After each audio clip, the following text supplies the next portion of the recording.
Hey, this is Joshua Tarbutton, and you are watching Influencing Entrepreneurs.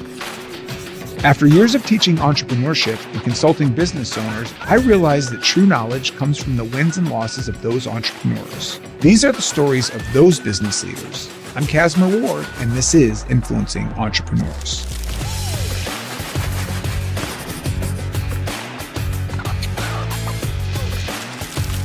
Today we have with us Josh Tarbutton with Bravo Team. Thank you so much for being here. Glad to be here. Where does your journey to entrepreneurship begin? I would say I've always had the bug in terms of always trying to see an opportunity and make something of it, or, create something that the market would want. All the way back to childhood? If you go all the way back to childhood, I'd say, I sold Current magazine from door to door because I realized they had 3 prices. So if I could order enough, I could get the lowest price. So Current magazine. What is Current magazine? It was just a magazine that had a bunch of, say, Christmas tins, cookie tins, other like cutting boards, sort of like a gift magazine. So you find out how to get your wholesale pricing so you can get out and sell it at retail. Yeah, and as a kid, I would take the magazine and I would go door to door throughout the whole neighborhood and be like, is there anything in here you want? I'll give you the middle price. And then I would buy everything for the smallest price. And then I would order everything. It all came in. You're taking orders. I took orders. I would have them pick it, but I would sit there with them like an awkward 12-year-old or however old I was. And I think they purchased, kind of encouraged me. But then I realized that I did all this work, harvested all this product, then went and delivered it. And I got something like $20. So it was, your cut was very, very minimal. Yeah. So, and you're not even selling for a cause like most 12-year-olds. You're just like, no, this is my business. I just saw that there was a delta between the pricing. Yeah. So there was an opportunity for profit. So at the very end, the opportunity was there. It just wasn't rich enough to keep going. Right. Yeah. So you go through school. Do you have any other ventures along the way? In college, I started a cleaning company, pet sitting company, and lawn care company. Is it all the same company or? Yeah, I still had a lot to learn. So Okay. It was sort of like home services. Okay. And the idea was deliver the service through students who needed extra income. So I would have a guy, he would come to my house, pick up my lawnmower, go mow somebody else's lawn, and then bring me a check, and I would pay him, a portion of it. So how many students are you able to round up for your workforce? I think that was short-lived because I was in grad school at that time, and my wife and I we had 4 kids while I was finishing on my degrees, and so it was busy. So I didn't have a lot of extra time. I realized I had to let it go. So what are you in grad school for? Mechanical engineering. Okay. And is the goal just to get your master's, your PhD? Initially, it was just to finish my bachelor's. Okay. And then I wasn't really satisfied with my knowledge level. And so I said, well, why don't I go for the master's? And then I thought, why don't I go for the PhD? Because I wanted to have the opportunity to teach. I did not have a GED or a diploma because I was homeschooled. And I knew how hard it was for some of the younger, some of the students were not as prepared. My situation was a little bit different because my mom died and she was obviously my teacher.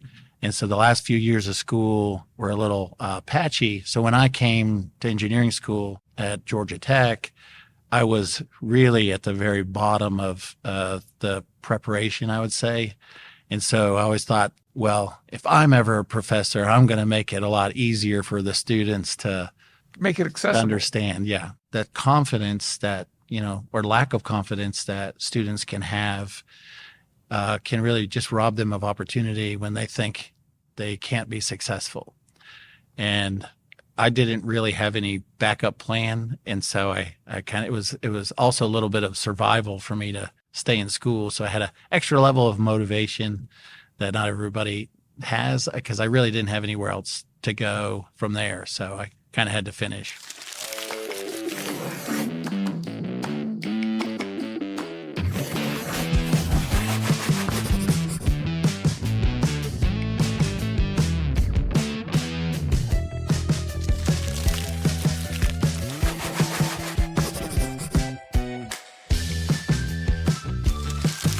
What was the plan? Why did you want to be a mechanical engineer?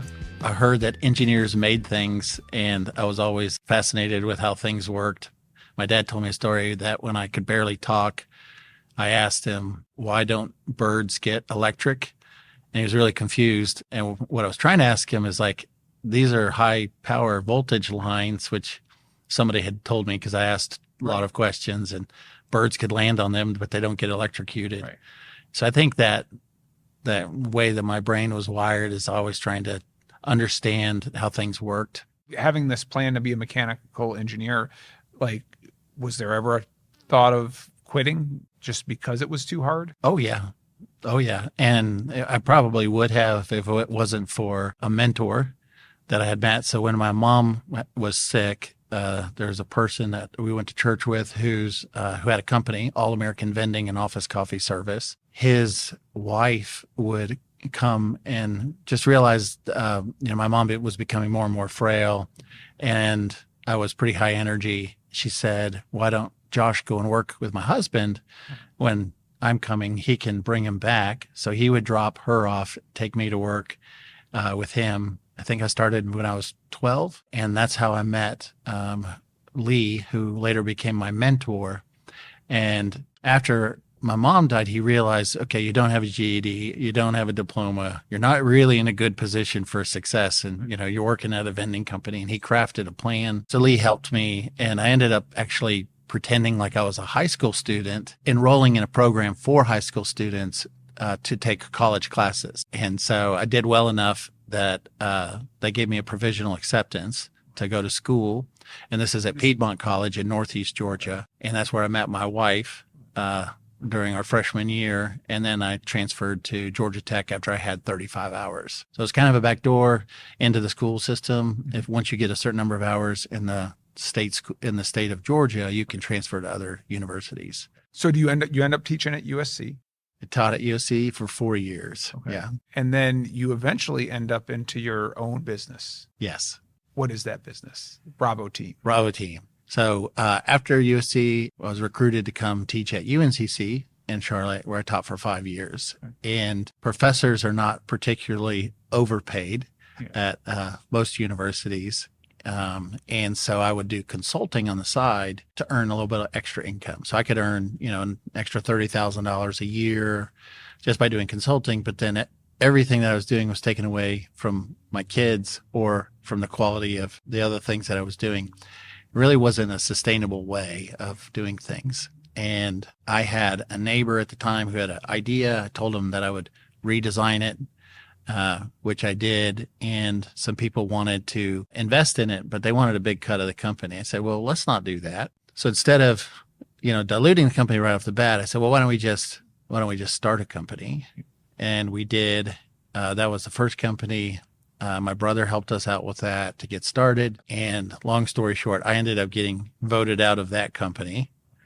And at the time I thought, well, as a professor, I really don't have enough time to be running a company. But then I ended up doing most of the running of the company during that year, so that when I got it voted out, one of the customers that we'd established a relationship said, well, why don't you just go out on your own? We got a project, just hire some of your students. And so I think I was voted out on a Wednesday, and by like Tuesday the next week, I had, a new company, filed the LLC, got my EIN, and then hired 2 students who were on one of my senior design teams that had graduated. And we started Bravo Team to provide engineering services to companies. I've got to ask, why or how did you get voted out? I got voted out because integrity is a big deal, and I felt like there was a compromise of integrity. Okay. And everybody defines it differently, but the only one we can own is our own. Yes. And so we had taken some investment, and because of this issue, I went to the investors and I said, hey, this doesn't work for me. This is a problem. Mm-hmm. But then it backfired on me, because then it became like, well, I'm the problem. Yeah. You're being insubordinate. Yeah. And so 2 days later, and I felt like I got hit by a bus. It feels like betrayal. It feels, I can imagine. Did they do you a favor by voting you out? They did. They really did. And I think it's a good moment to pause because I could interpret it different ways. And I think the way that we interpret these challenging events definitely shapes how the rest of the story goes. And Bravo Team is focused on what? Because you got all into this to create things and make Yes. things. Yes. And so we are in the business of creating what doesn't exist. For a company, if they have a process that they need that they can't go buy a machine for, we will design the machine. If there's somebody who has a product idea that doesn't exist or they want to introduce a product, we can design that product. So we've designed quite a number of machines, a number of automation cells, and a handful of consumer products. A lot of the stories you shared, like, from your mentor at the vending company to the help you needed to, go to college, your brother helped, your neighbor and your brother again came in. And not until you're voted out are you doing something on your own for the first time. Yeah. How does that be the one that ends up being the most successful out of everything, the one you did on your own? Well, part of it is when it's just you, I think you bear all the responsibility. So you have to do what needs to be done. And if it was possible for me to take care of the family, then I would do whatever it took to make sure it all worked. And I did everything. I did all the sales. I did the hiring. I did the marketing. I helped do the fulfillment. I did all the bookkeeping. And, I'm an engineering professor, so I had a lot to learn. Right. And fortunately, there's a lot of great people that will help. I think people show up to help when you put yourself in a circumstance where you need your help. It's almost like you see somebody drowning and you're like, okay, I'll give you a hand. You're right. So I think I've put myself in that state of almost drowning enough times where people have showed up and given me what I needed when I needed it and helped me get there.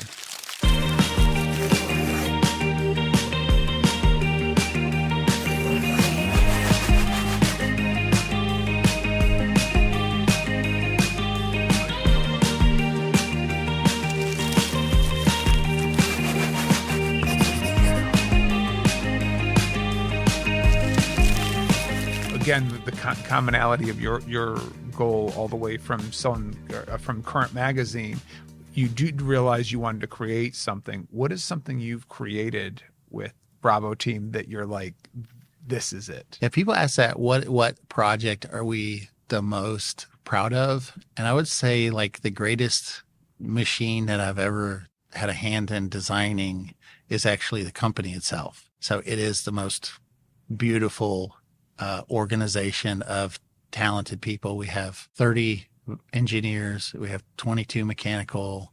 About half of them are mechatronics focused, and 8 computer and electrical, and then 6 machinists and fabricators. And they're just some of the most brilliant people, and they pour their heart into their designs, and the customers respond very well to the quality of the work that we do, how quickly we can get the work done. So that's probably the most fascinating. We did invent our own product, our own consumer product, which is the Bravo Walk. It's a dog collar that trains your dog not to pull automatically on a leash. And if you go to our website, bravowalk.com, the reviews are, changed my life. I enjoy walking again. Going all the way back to your days with Current Magazine and working with your mentor at the vending company, what is the most powerful lesson you learned there that plays an important role in Bravo Team? I think it's actually quite simple, and it's just showing up. Once, as an entrepreneur, you do get more, you can get more autonomy over your time, and the pressures are pretty high because, as you grow, more and more people are depending on you. So the tendency to what I call going into the shame spiral, and maybe yesterday didn't go, or an employee quit, or customer is expressing dissatisfaction.